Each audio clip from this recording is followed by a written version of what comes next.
My guest is Joe Rare, an underground serial entrepreneur, investor, and outsourcing expert. Joe's journey began with a door-to-door product sales business, which grew from a team of 2 to 40 employees in under 2 years. Hey, Joe, well, now it's summer for you, so no skiing. Not right now, no. And I snowmobile a lot, so snowmobiling's my thing. So when it's winter, right now we're getting in shape so that we can go snowmobile in the winter.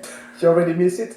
Oh yeah, I miss the cold, but it's nice. For Montana, some of the summer weather here is unmatched. It's beautiful. There's so much to do. It's so much hiking and outdoor activity. So this is the place for summer activity for sure. You know, I believe that the biggest risk entrepreneurs face isn't a lack of cash flow or marketing, it's actually themselves. And you seem to have learned that lesson, because when we first met, you told me something that really stuck with me. You said, I've created businesses trying to answer one question. What happens if Joe dies? The realization is the origin of it. I'm not sure how I kind of got to the point, where that concept existed, but where it really became important was when, I ended up, I have my wife and we have kids, and then it goes, okay, so what happens if something happens to Joe and Joe can't work? Then what? Like, my wife's not going to run the companies. So what happens? And so the idea was, I want to have a certain lifestyle. I want to have experiences with my kids, and I want my family to be able to live a certain way. And I want them to be able to continue to do that even if I happen to not be here, which would be devastating. But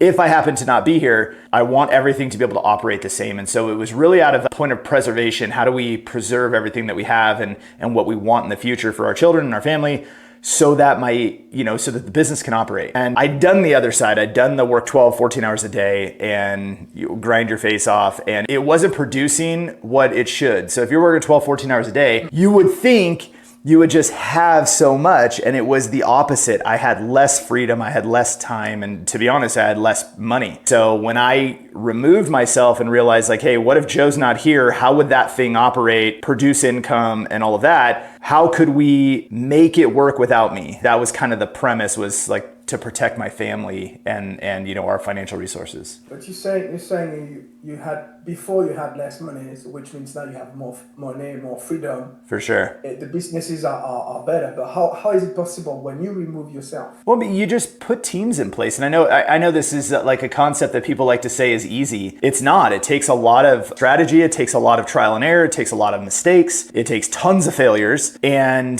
the reality is, though, if you look at business organizations, they're not supposed to require the entrepreneur, the CEO, the owner, whatever, to be in the mix doing it. That isn't why we start businesses. All of us start businesses for freedom. Freedom in some way. Freedom could be as simple as, I want to do things my way, so I want to do my own business. I want to do it my way. It could be, I want more time. I want more money. If I'm doing it for somebody else, I'm making them wealthy. Instead of making myself wealthy, I want to make myself wealthy. And so, we all started businesses usually on the same track of freedom in some way. And so I became very, very focused on the idea of freedom and creating freedom. And I mean, the fastest way to freedom is financial resources and then time resources. And as soon as you have both of those, the doors open, money flows. It's easy to get into investment deals. It's easy to grow your business if you have time. But when you're a busy entrepreneur and you're the bottleneck and you're sitting inside the business, the only thing you can see is around those the four walls, is within that ecosystem you're sitting inside of. The moment you remove yourself and you stand up top above it, it's unbelievable what you see. And what did you see? I was part of the problem on why the company couldn't grow. And I learned a ton about myself. I thought, hey, in growing up in sports and stuff, I was always, quarterback, point guard, like the leader, right? I was always the captain. That's who I was. So when I got into business, I thought, well, that's obviously I'm going to be the leader. And what I learned is that I'm not great at leading business teams, because my idea is the vision. I like the vision of the business. I like the strategic, outlook and trying to figure out where the company's going to go. How do we allocate resources to the right place? But on the day-to-day operations, I have zero interest in operating it. And so that was a huge thing for me to understand, is that I don't want to operate the company. So I'm not great at leading the teams that operate the company, because all I want to do is create and do more and find bigger things and figure out ways to make things bigger and better. I need operational people. So the idea of, I forget what the book is, right? But you have the visionary and the integrator. And that, when I first heard that, I was like, oh my God, that totally makes sense. I'm not an integrator. I need somebody else to go do it. And as soon as I figured that out and we put somebody in place to go be the integrator, the sky's the limit. It was so easy. And then they ran the teams, they managed the people, they ensured, reporting, and everything was working smoothly. And I got to come in and say, hey, how's everything going? How are things looking? Yeah. Great, let's look at some numbers. Okay, cool, let's go here. And then it's really allowed me to focus on my strengths and really push through there. So it's interesting what you're saying. You talk about a book. I mean, other entrepreneurs that I've talked to, they come to a realization, what maybe a coach or a lot of people also mention books, but usually it's an external factor. It could be like one of your employees. But what you said is the most difficult part was to come to the realization. The easiest part was to do something about it, right? Why? Why is that, do you think? I think that self-awareness getting talked about much more often now than it probably has over the past 20 years. Self-realization and understanding who you are and what your strengths are, I think, is one of the fundamental most important things if you're going to operate a company. I know that I can hire and put somebody in place and actually they can do the things that I'm not good at. And that it is so much faster. And if you want to talk about creating velocity in a business, fastest thing you can do is you could put somebody in place to take your weaknesses on that happen to be their strengths,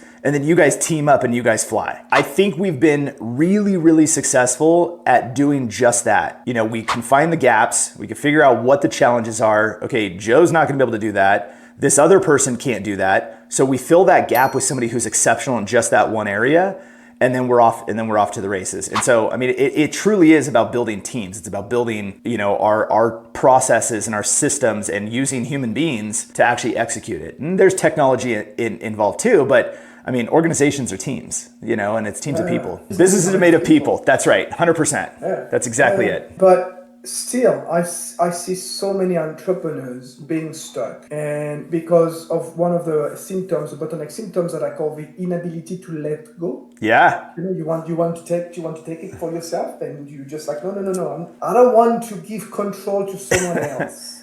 It could be like the bank account. It could be like empowering your team to make decisions, because usually they are afraid of something. Was that a challenge also for you? In the beginning, it was super challenging, because when your own money, and this is what I've kind of come to realize, I think this is a thing. And I've through conversations with clients and hearing people having trouble delegating and getting out of the way, a lot of times it comes down to, this is my nest egg, right? This is my money. I'm investing in this and I'm putting my heart and soul into it. I'm putting my time into it. I'm, my time away from my family or away from the things that I love. I'm putting my time and my money into something, and they want to protect it. And I can respect that. What they don't understand is that by providing opportunities for other people, you actually increase your own opportunity. And I think that the challenge with delegating and with letting go is that people really, and this goes back to financial literacy, where most people don't have financial literacy. They don't understand the language of money. And so what happens a lot of times is that they hoard money, and they want to hoard things, and even the control of their business, when they clamp down and they want to hold on to it, what it does is it literally suffocates the money flow, and you can't grow. And I see this a lot because we deal with a lot of agencies, and they'll get virtual assistants and they'll work with our company, and then all of a sudden you go, okay, but the company hasn't grown. Then they have to let their VA go because they don't have enough financial resources. And a lot of the companies, and it's simply because they just don't understand. Yeah, if you would have just gotten a second VA, created space, created opportunity for the company to grow, you wouldn't be in this situation. So I think it's challenging for people because they're afraid to spend money, let money go, let things free flow. It's money doesn't like to be, hoarded. Money needs to flow, it needs to move. And I believe that it's a financial fear more than anything else is one of the reasons people can't delegate. They're afraid to let things go. And I think there's more, they believe there's more importance in the things that they want to hold on to. Like example is email, right? Why is your email inbox so important to you? Name something that comes up in your email daily that is huge opportunity. It doesn't. What is it? It's fires. Mostly it's fires. Mostly it's things to do. So what you don't have is you don't have this huge importance. As soon as you let your email inbox go, I feel like everything else is easy because you're like, okay, another human being is checking my private email. They're looking at my email. They're categorizing it. They're prioritizing it. They're going to then report to me and tell me if this is any good and if I need to pay attention to it. And hey, this is, we can't solve this without you. Those are the only things that I touch. If we can't solve this without Joe, then Joe gets involved. But otherwise, it gets past where it's supposed to go to the people who are going to execute on it. I don't need to be in my inbox. There's no reason for it. That's an interesting one, right? Giving up your privacy. And so people are afraid of it. But the moment that you do, you have all this free time. You have all this free mental space. Yeah, and exactly. And that's a great point. Because I think a lot of entrepreneurs don't understand what entrepreneurship is really about. Yes. I mean, at the beginning, when the business is small, you have to do everything by yourself. Okay, it's fine. But then they go to the point that you were talking about the inbox. I think it's because it keeps them busy, and at the same time, because you don't realize what it is to be an entrepreneur, you're not doing the right work. So let me ask you: if you've delegated everything, what do you do during your days? Strategize. I think. I think my whole day is about thinking. I'll review numbers, once a week, and I'll kind of go through and just, and I'm looking at highlights of numbers and I'm looking at how things are going. And if we're not moving in a certain direction, okay, that's something, so we do this red light, green light system. As things are going, numbers are the same way, right? So we have performance of our people, we have KPIs, and we have, the performance of our people, and they have red light, yellow light, green light. And if their performance drops into yellow, there's something to address and we need to touch on it. If they hit red, we already have a problem that's going to be bigger than what it should be. And I'm going to be very upset about that because we should have addressed it while it was a yellow light, right? So that's kind of like our first thing. I do the same thing with finances and with the direction of the company and how things are moving. And we look at these numbers and we go, okay, hey, for some reason, like expenses are up in this area and we're not getting as many clients out of whatever investment we're making. Now we're in a yellow light. Now we have to address what that is. I get to sit and I get to strategize on what we should be doing to make those adjustments. So I look at myself, and maybe I should, my title should be strategic advisor. An investor. I'm an advisor to the company. That's all I do. And so I evaluate what is going on and how do we improve? How do we stop fires from happening before they happen? And then how do we make good resourceful investments into the company and into multiple companies so that we have a good return on the investment and so that we can grow the company? And that's what I do with my time. That's it. It's a totally different way of operating businesses. If I don't have time to think, then the company's going to have massive troubles. All I need to do is I need time to seriously think. And so my wife will laugh, like, I work from home, of course, and I'll go get in my truck and I just drive. I drive into the mountains. I drive and I call it windshield time. And it's just like, for some reason, I think very well when I'm in the vehicle. Put in some headphones, use my voice memos in my phone, and I just talk to myself and I tell myself all of these notes and all these things. Then it's transcribed, and then we go, okay, great. What do we need out of here? And then you figure out what to do. Yeah, I go for walks. So how long did it take you to get to that point where you kind of like build a business around your lifestyle and not the other way around? How long did it take? Yeah. That's a good question. How long does it take now? It takes the moment we come up with an idea, it turns into that business. But before, it took me failing. It took me running businesses the wrong way. It took me losing key players on my team because I wasn't driving them in the right direction that was most beneficial for them, as an example. It took time. It took a lot of trial and error call it the first round. But I think what's made it successful and easy to do it now is that we just created a blueprint. It's just our process and our framework for how we launch something new. It doesn't matter if it's a project. It doesn't matter if it's a company. Everything's always done the exact same way. We know exactly what we need to do. We go execute that exact thing. We find out if it's something viable to pursue. And if it doesn't fit, again, the lifestyle structure that I want, if we can't operate it the way that we're supposed to be operating it to fit my lifestyle and build the teams that we want, then we don't do it. And so keeping the exact same process over and over gives us a lot of flexibility, but it also makes everything predictable. Everything's predictable. We can pick up one person from one company and move them into the same role in another company, and they have the same tasks, the same responsibilities. It's identical. So it might be that we have these different businesses that do different things, but the back end operations are identical. And so that has created a lot of predictability, and it makes it very easy to grow and try new things. Yeah, indeed.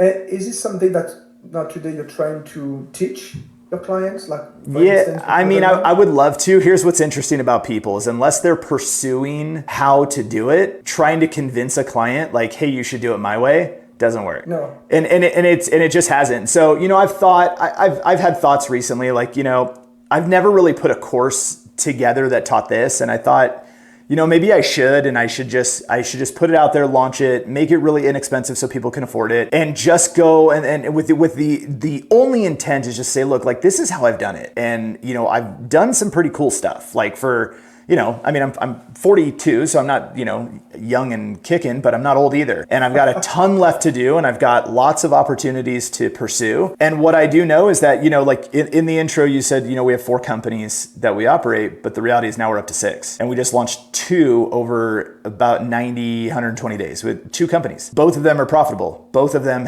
are completely operated by other people. And both of these new companies, we use the same process. And we were able, for example, we were able to build one of them to what will be a 7-figure business, right? We're already doing 6 figures every single month. That one, we did that in like 40 days. And so when people think building a business is hard, it's like, well, I understand, but that's just because you don't have a blueprint. You don't have a map. So I've thought about building some sort of a course, a program, something, just to show people like what I've done. Cause I keep getting asked, we do these podcast interviews and everybody asks, like, okay, how are you able to do it? It's not that I'm magic. It's just that I figured out something that works really well and we keep doing it. So it's not like we're doing something unique, right? We just keep doing the same thing over and over and it's working. So I guess I could document it and share it. Yeah, indeed. That would be very interesting to share your experience.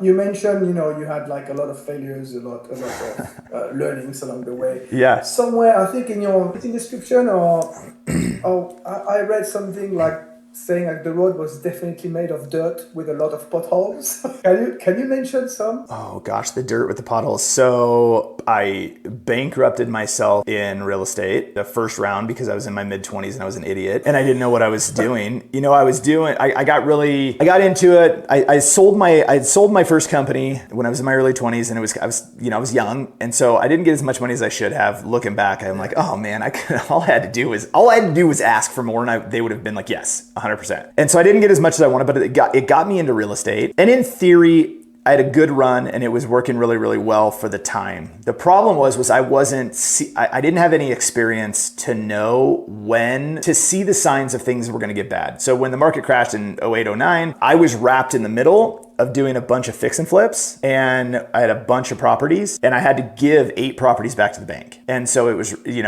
so now I'm back to whatever's in my bank account is all I have. And it wasn't much. And so then that put me in a place where I go, okay, well, I don't want to make that mistake again. And so then I built a business using the model of the 4-hour work week. And I literally read the book, sat down at my kitchen table and page by page, literally paragraph by paragraph, I built a business identical to the book. And it ran for years. I made one mistake that ended up making the business close down, which was, and they say, Tim Ferriss says in the book, don't build a business on ingestibles like supplements and things. And I did. and the product was a supplement. And, I think I was, 5 years in or something like that. And the FDA decided, hey, this product's not allowed to be marketed anymore, right? Because it was a homeopathic natural supplement. Anyway, okay, game over, company's down. But what's great about that is that failure led me into using virtual assistants on a daily basis forever. So I hired my first VA in November of 2008 to work in that business, in that e-commerce business. And I've had a team working with me every single day since that day. And so it's allowed me, it's like that failure then helped pave the way. So that's one. And then, I have a great team and actually I made a huge mistake last year, about a year ago in my leadership and where we're driving the company and I have somebody who's in a position as an operations manager. She's phenomenal. She's top tier. She's making phenomenal money, especially, she's in the Philippines. We're paying her US wages. And I screwed up because I was pushing and I wanted to drive her into an actual C-level role. And that's what I wanted her to be. I wanted her to be be a C-level executive. I wanted her to have equity in the company, and that's where I wanted her to go. The problem was that whether she wanted it or didn't want it, doesn't matter. It was the fact that it was not the right place for her to go. Her career would not succeed if she moved up, and I was too narrow-minded and focused to see that. So what ended up happening is I blew her out, and that part of the company blew up. We lost her completely in the company, so she's no longer with us anymore. All because my mission was to drive her forward into a place that she shouldn't have gone. And being the bottleneck in the business. There was. And it's like, you know what? Everything runs better when Joe's not around. I should, get me out of here.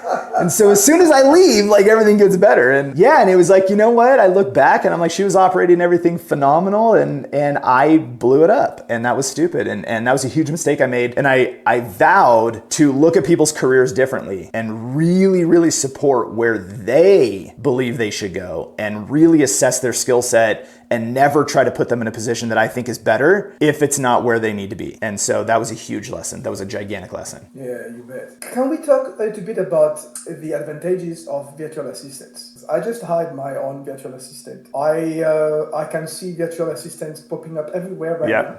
Yep. But a lot of entrepreneurs don't value their roles. Can you tell us a little bit about that? Well, I think they don't value the roles because they are narrow-minded, and not in a negative way. It's just that we have an understanding that people near you are more qualified, right? People near you are more skilled. And that's just not the truth. So I like to give people the example when this comes up and they're just like, well, can they really do that? I love to bring up this idea. So I live outside of Bozeman, Montana. So we're in Montana. There's more people in Seattle than in the entire state of Montana. There's nobody here, right?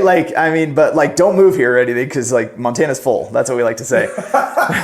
Nobody's allowed to move here.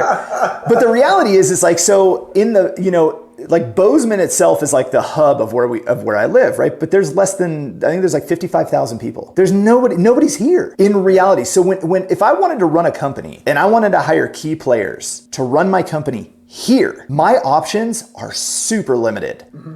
Could I get the right talent? Doubtful. However, guess what? There's 400 million people sitting over in a small segment of Asia that, we look at the Philippines. We can easily find top tier talent that have more education than this college dropout. They have degrees, they have master's degrees, they have experience, they've done things, and you can grow them and mold them into the position that you want very, very easily and for a fraction of the cost of hiring in the US. So, the mindset of the talent being different just because they're on the opposite side of the world or something, it's eventually gonna fade and people are gonna have to get used to it. The reality is that, we have team members that have way more education than me. They're way more skilled than I could ever be in that specialization. And it would be foolish for me to think I need to hire somebody here local just because of this, fake thought that people are better here in the US or in Finland or what,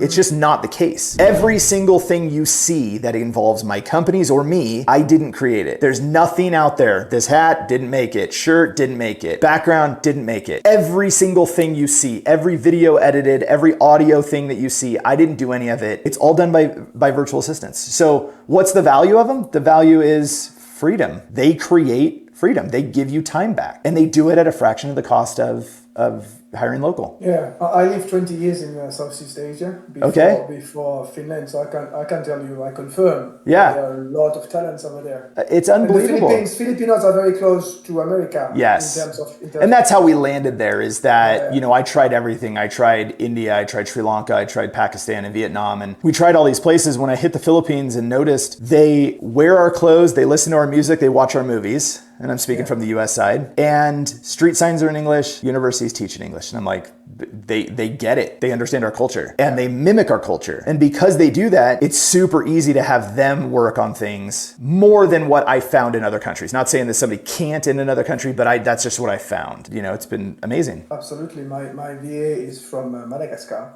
So she speaks French. French, but she's great. She does know what she does. She takes initiative. I'm like, yeah, sure, go on. Yeah. Things I didn't think about. She's really part of my team. Yes. My small team of myself and her and someone else, but that's it. If I you love it. treat them like a team member, they will perform like a team member. But if you treat them like they're some outsourced person over there and you're not going to give them the same respect and time, that's what you're going to get then. All you have to do is treat them like they belong sitting next to you. And as soon as you do that, you will have success. Yeah, right. Yeah. Well, these fantastic conversations. Yeah.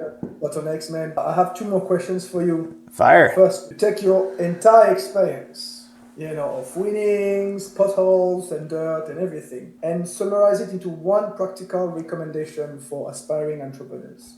What would it be? Go fail. Go fail. Go fail fast. Fail, fall down, get back up, do it again. So I can attribute two things to building companies that are successful very, very fast and then sustain themselves, and that don't require me. And the first one is that we fail very, very fast. So we go out and we try something while most people are still trying to get their designs right and get their stuff pretty and build their landing pages or their website or try to figure out exactly what to say. We've already attempted to sell our offer, our product, our service, our, a business. We've already tried to sell it 100 times. So the first thing that we do is we go out and we try to figure out, can we fail? Can we figure out, can we disprove our excitement in this venture? And so for one of the companies we just launched, that was the first thing that we did. Okay, this sounds like the most amazing idea. I love it. I'm excited about it. I'm all in on it, but will anybody give us money for it? So the first thing we did, let's go contact everybody. All of our existing clients, let's go contact, and we just went down the line and we just started asking people for money. Let's go. Would you buy it? Would you buy it? Would you buy it? Yes. And as soon as we develop and go, okay, we've got, almost 20 clients here. This is a real business. It's already generating, it'll do $250,000 in, if we just sustain this for the next, 10 months, this is a real business, right? We can do something great here. So then we said, okay, now let's create a brand around it. Let's build our website and all that stuff. And boom, now we have a company that's doing 7 figures. It was like that. And then the second thing is we have a process that we can drop that into. And because our process is so replicable, right? It's the exact same thing every single time. We can start anything, figure out that it's viable, drop it into that process, and boom, you have a full business. And so, but the number one thing I would say is for people to go fail. Go try to make mistakes and learn from them. But if you don't take the lesson from the mistake, then there's no point, and you should probably just,